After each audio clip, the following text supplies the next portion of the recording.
Hello student, today started chapter number 5 part 4 democratic rights.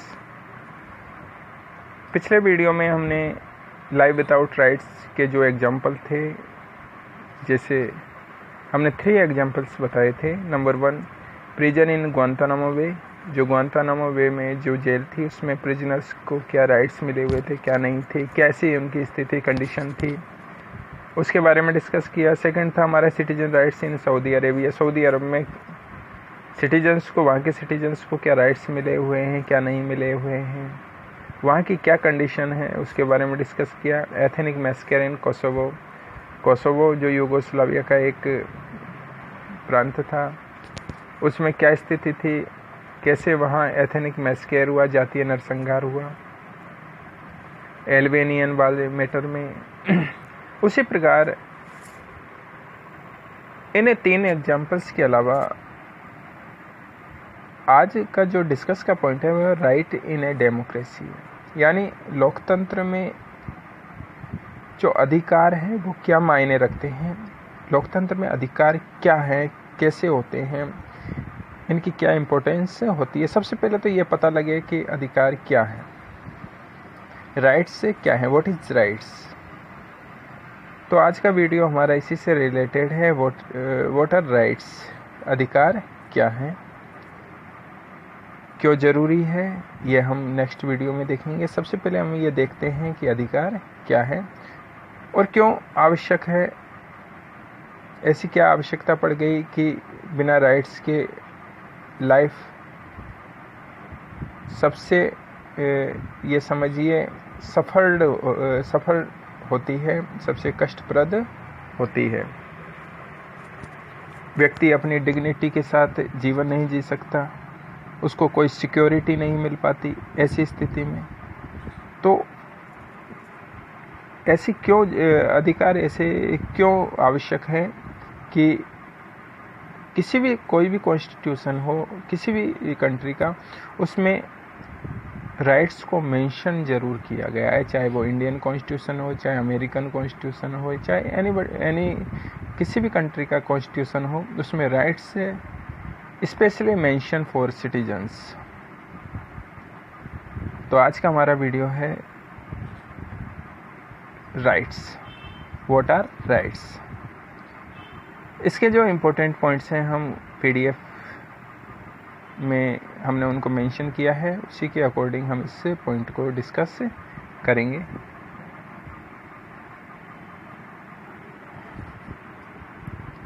देखिए यहाँ rights in democracy, ये हमारा पॉइंट है। सबसे पहला देखिए, we desire a system where security, dignity and fair play are assured to everyone. देखिए क्या लिखा है, वी डिजायर ए सिस्टम, हम एक ऐसी प्रणाली की इच्छा रखते हैं जहां सुरक्षा हो, सिक्योरिटी हो, डिग्निटी हो, गरिमा हो, and fair play are assured to everyone, और निष्पक्ष खेल हो, यानी कोई भी कार्य हो वो निष्पक्ष हो, निष्पक्ष यानी फेयर हो। आर अश्योर्ड टू एवरीवन, सभी, और अश्योर्ड किया जाए, यानी उसके लिए सभी को आश्वासित किया जाए, आश्वासन दिया जाए उसके लिए कि सभी को सुरक्षा मिलेगी, सभी को अपना गरिमा युक्त जीवन मिलेगा। एंड फेयर प्ले, और निष्पक्ष कार्य होगा, निष्पक्ष के जो भी कार्य प्रणाली होगी वो एकदम निष्पक्ष होगी, बिना किसी भेदभाव, डिस्क्रिमिनेशन के। तो ऐसी प्रणाली की हर व्यक्ति क्या रखता है, इच्छा रखता है। सेकंड पॉइंट है, have a system where minimum is guaranteed to everyone, और ऐसी प्रणाली हो, ऐसा सिस्टम हो जहां minimum is guaranteed to everyone, जहां सभी को न्यूनतम, मिनिमम गारंटीड यानी न्यूनतम गारंटी हो, किसी भी कार्य करने के लिए, किसी भी चीज़ को प्राप्त करने की न्यूनतम गारंटी हो, गारंटी दी जाए कि आपको ये मिलेगा, ये नहीं मिलेगा, अधिकार मिलेंगे तो ऐसे मिलेंगे, आपको ये ड्यूटीज करनी पड़ेगी, यानी न्यूनतम मिनिमम गारंटी होनी चाहिए सभी के लिए। तीसरा पॉइंट है, थर्ड पॉइंट है, rights are claim of a person over other fellow beings, over the society and over the government, and are sanctioned by law. अधिकार क्या है? अधिकार rights are claim of a person over other fellow beings. अधिकार अन्य जो भी दूसरे प्राणी हैं, जैसे कोई अन्य व्यक्ति है या समाज या सरकार के ऊपर, दूसरे लोगों के प्रति, समाज के ऊपर या सरकार के ऊपर। राइट्स आर क्लेम, दावे हैं। राइट्स आर क्लेम यानी राइट्स वो दावे हैं जो किसी दूसरे व्यक्ति के प्रति, समाज के प्रति या सरकार के प्रति किए जाते हैं किसी व्यक्ति के द्वारा, और आर सैंक्शनड बाय लॉ, और वो कानून के द्वारा सैंक्शनड होते हैं यानी अनुमोदित होते हैं। यानी कहने का मतलब है अगर उनका कोई उल्लंघन करता है तो वो सज़ा, पनिशमेंट युक्त होते हैं अगर उन राइट्स को कोई वायलेट करता है तो। यानी सरकार उनको सैंक्शन करती है, लॉ उसको सैंक्शन करता है कि ये ऑथेंटिक राइट्स है, वैलिड राइट्स है, आपको इसको, ये राइट्स आपको मिलना चाहिए। अदरवाइज अगर कोई राइट्स वायलेट होता है तो उसको पनिशमेंट दी जाती है उसके लिए। तो राइट्स क्या हैं? दावे। जैसे एक एग्जांपल के रूप में आपको बताते हैं कि जैसे आप किसी शॉप पे गए, आपने कोई वहाँ से गुड्स खरीदी, कोई प्रोडक्ट खरीदा, उसके एवज में आपने कोई उसको पैसा दिया, रुपये दिया, जो भी है। तो रुपये देने के बाद आप का उस प्रोडक्ट पर राइट बनता है, ये आपका दावा है, क्योंकि आपने उसके लिए जो ड्यूटी की है वो ड्यूटी कौन सी है? आपने उसको पैसा दिया है। तो ड्यूटी के बदले में जिस चीज़ पर जो चीज़ दी गई है ड्यूटी के बदले में, वो आपका दावा है, वो आपका क्लेम है कि this is my product because we pay this products price. मैंने उस मूल्य की कीमत चुकाई है, इसलिए उस प्रोडक्ट पर मेरा क्लेम बनता है, दावा बनता है। यदि आप किसी प्रोडक्ट के एवज में उसको उसकी जो प्राइस है उसको चुकाते हैं, उसको फुलफिल करते हैं, तो उस पर आपका क्लेम बनता है। तो यही राइट्स दावे होते हैं, क्योंकि भारत के संविधान में फंडामेंटल ड्यूटीज़ दी गई है और फंडामेंटल राइट्स दिए गए। हम ड्यूटीज़ करते हैं इसलिए हमको वहाँ फंडामेंटल राइट्स मिले हुए हैं। इसमें नेक्स्ट पॉइंट है, all of us want to live happily without fear and without being subjected to degraded treatment. देखिए, देश में सभी व्यक्ति हैप्पीली रहना चाहते हैं, खुशी से रहना चाहते हैं, विदाउट फियर, बिना किसी डर के, and without being subjected to degrade treatment, और बिना किसी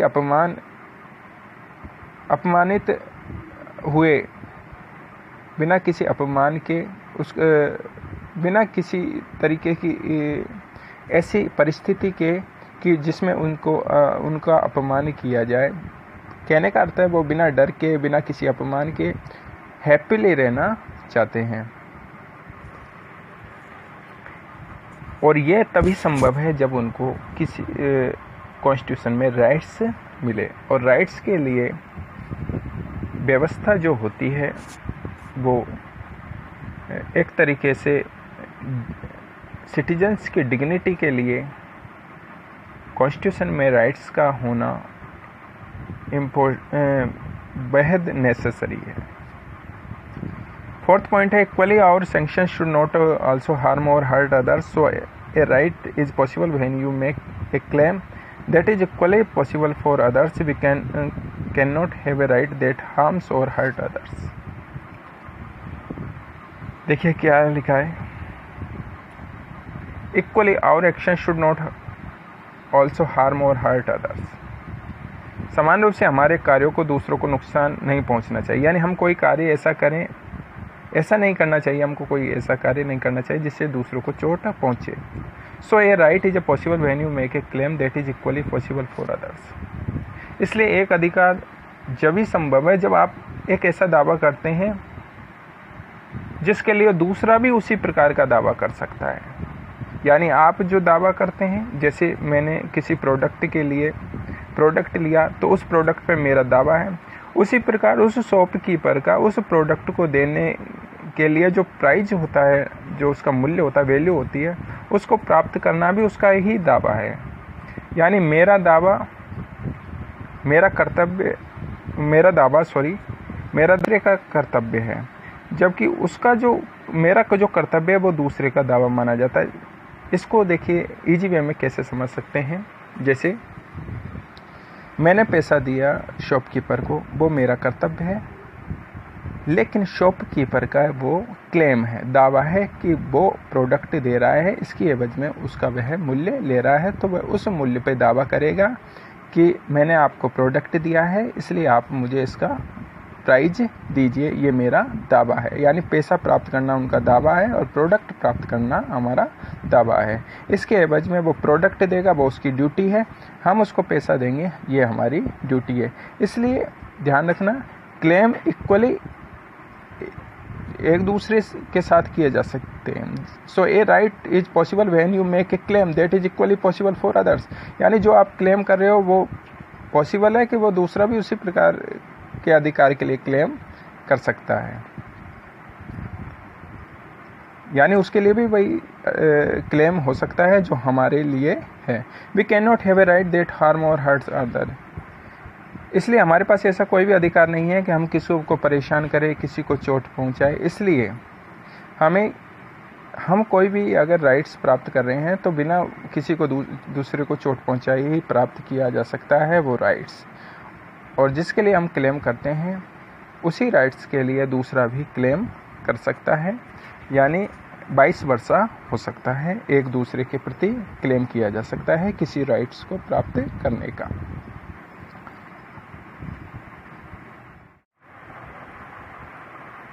नेक्स्ट पॉइंट है 5th, द क्लेम बी में should be reasonable.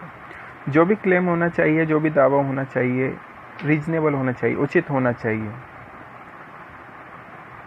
They should be such that can be made available to others in an equal measure।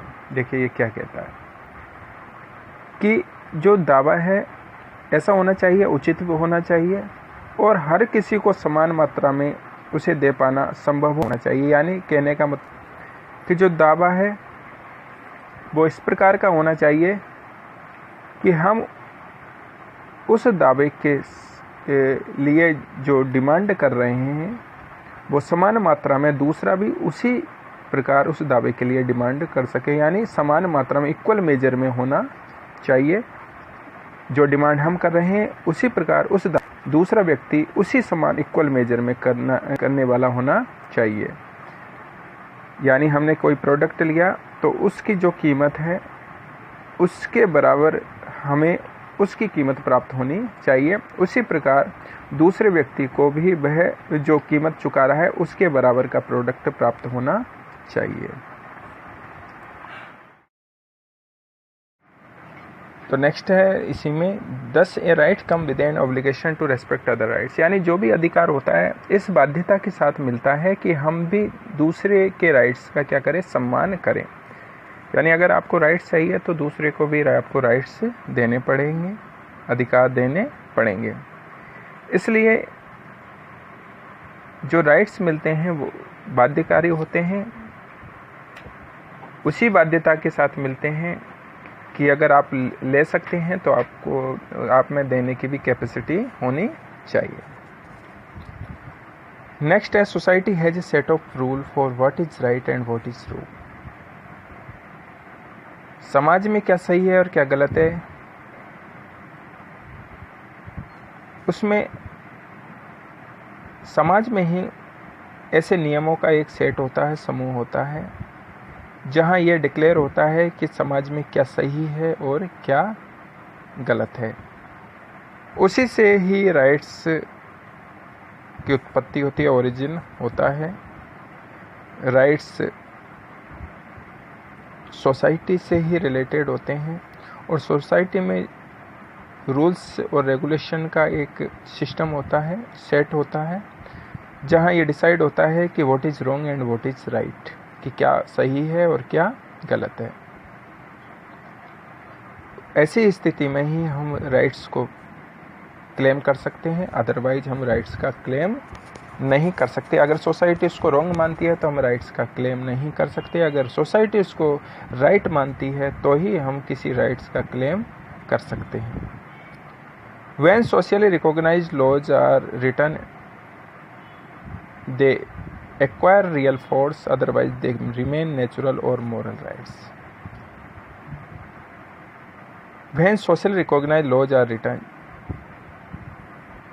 socially recognized यानी सामाजिक रूप से जो मान्यता प्राप्त जो कानून हैं वो रिटर्न होते हैं, लिखित रूप में होते हैं। They acquire real force, वे ही वास्तविक शक्ति होते हैं जो लिखित कानून होते हैं और जो सामाजिक रूप से मान्यता प्राप्त होते हैं, क्योंकि मौखिक रूप से जो होता है वो इतना फोर्सेबल नहीं होता, इतना रिकॉग्नाइज्ड नहीं होता। जो लिखित में होते हैं वो अधिक रिकॉग्नाइज्ड होते हैं, अधिक रियल होते हैं। Otherwise they remain natural moral rights, अन्यथा ये इनको हम नेचुरल और मोरल राइट्स यानी प्राकृतिक और नैतिक अधिकार कह सकते हैं। अगर रिटर्न फॉर्म में है कोई रूल, लॉ, तो वो रिकॉग्नाइज्ड होता है, वो एक्सेप्टेबल होता है, वो रियल होता है। अदरवाइज अगर रिटर्न फॉर्म में नहीं है तो उसको हम नेचुरल या मोरल राइट्स के रूप में जान सकते हैं। इसलिए राइट्स का रिटर्न फॉर्म में होना बेहद ज़रूरी है, तभी हम उस राइट्स का क्लेम कर सकते हैं। नेक्स्ट है rights are reasonable claims of person. Rights क्या है, इसकी जो ब्रीफ डेफिनेशन है राइट्स की, ये राइट्स की मेन डेफिनेशन है। Rights are reasonable claims of person, यानी अधिकार किसी व्यक्ति का रीजनेबल क्लेम है, यानी मान्यता प्राप्त दावा है जिसे रिकॉग्नाइज्ड बाय सोसाइटी, जिसे समाज के द्वारा मान्यता प्राप्त है। उचित दावा है, राइट्स आर रीजनेबल क्लेम यानी उचित दावा है किसी व्यक्ति का जिसे सोसाइटी के द्वारा मान्यता दी गई है, एंड सैंक्शनड बाय लॉ, और कानून के द्वारा अनुमोदन दिया गया है, कानून के द्वारा उसको एक्सेप्टेंस दी गई है, कानून के द्वारा उसको रिकॉग्नाइजेशन दिया गया है, कानून के द्वारा उसको अनुमोदित किया गया है कि कानून भी कहता है कि हाँ ये है, सही है। तो राइट्स आर रीजनेबल क्लेम यानी राइट्स से उचित दावे हैं किसी व्यक्ति के जो रिकॉग्नाइज्ड बाय सोसाइटी, जो सोसाइटी के द्वारा मान्यता प्राप्त है, एंड सैंक्शनड बाय लॉ, और लॉ ने उसका अनुमोदन किया है, उसको सही माना है। तो आज का जो हमारा डिस्कस का पॉइंट था वो था राइट इन डेमोक्रेसी, यानी लोकतंत्र में अधिकार क्यों ज़रूरी है। ये इसी पॉइंट से रिलेटेड टॉपिक है। आज का जो मेन टॉपिक है वो राइट्स इन डेमोक्रेसी है, यानी डेमोक्रेसी में राइट्स क्या होते हैं, किस प्रकार के उसका सिस्टम होता है, किसके द्वारा एक्सेप्टेंस रिकॉग्नाइजेशन दिया जाता है, किसके द्वारा उसको सैंक्शन किया जाता है, क्या वो किस रूप में होते हैं, क्लेम्स के रूप में होते हैं। डेमोक्रेसी में राइट्स होता है तो किसी भी व्यक्ति को क्या क्या मिल सकता है, सिक्योरिटी मिल सकती है, डिग्निटी मिल सकती है, फेयर प्ले का अवसर मिल सकता है, यानी निष्पक्ष खेल का यानी कोई भी कार्य करने का अवसर मिल सकता है। तो आज का वीडियो हमारा इसी पॉइंट से रिलेटेड था। नेक्स्ट वीडियो में हम नीड ऑफ डेमोक्रेसी के बारे में डिस्कस करेंगे। तो आज का वीडियो व्हाट आर राइट्स क्या हैं उससे रिलेटेड था। नेक्स्ट वीडियो जो हमारा होगा वो होगा why do we need rights in a democracy, क्यों ज़रूरी है डेमोक्रेसी में राइट्स का होना, यानी राइट्स किसी डेमोक्रेसी में कितना महत्व इम्पोर्टेंस रखते हैं उसके बारे में हम नेक्स्ट वीडियो में डिस्कस करेंगे। Okay, thank you very much.